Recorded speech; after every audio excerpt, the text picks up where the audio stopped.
just here, it's always going to be complications. Corporate China right now, they build a lot of EVs and send a lot of them to corporate Belgium. And they're just sitting there for the most part for in excess of a year at the port. And basically in Antwerp. They're sitting there. You have a lot of these EVs that were built in corporate China that you're seeing a high rate of battery explosions. This is not to knock or dump on corporate China. This is what the evidence bears out. And these things have knock-on effects. One of them being parties are less and less interested in buying EVs. 1. 2. EVs, as a rule, have a much lower range of travel than a land vessel that is with an internal combustion engine. So as a result, they can go further. That further range means they don't have to stop as long, and when they do stop to refuel, refueling doesn't take anywhere near as long. It just takes a few minutes, as opposed to when you have to recharge an EV, 45 minutes minimum, and that doesn't even give you a full charge. So what does that mean? That means parties are going to be riding around, possibly with their family, in an EV, on a family trip somewhere. Now you got to sit for who knows how long to get enough charge to proceed to where they want to go. They have their offspring with them. The offspring get restless. They may have to feed them or get them something to drink. So now it's costing them more. So parties are not necessarily seeing the value in the EV as they're currently designed.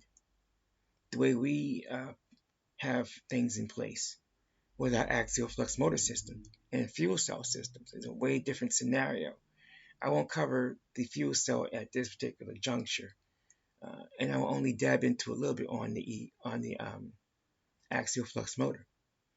We are building axial flux motors for scooters. We're building them for vessels later, and to power buildings and to power homes. And axial flux motors for us are the future. We will use diesel fuel that we produce, our biodiesel fuel, B100, for generators and for large trucks. We're not putting all our eggs, as they say, in one basket. Yes, axial flux motors for electrical power generation, for propulsion, for land vessels, sea, and other variants. Yes, we're going to be doing that. However, we will also maintain access by way of producing our own biodiesel fuel for us to use in diesel generators and diesel trucks. That gives us flexibility, options, choices, and in cases of circumstances that are raw because of who knows what X factor, solutions. So we don't require charging stations for our axial flux motors. I won't go into specifics. However, the way I've designed ours to function, it's a closed loop scenario. I'll just say it that way. It does not require recharging, which means we have maximum range, meaning we can go anywhere. Continuous charging. And I'll leave it at that.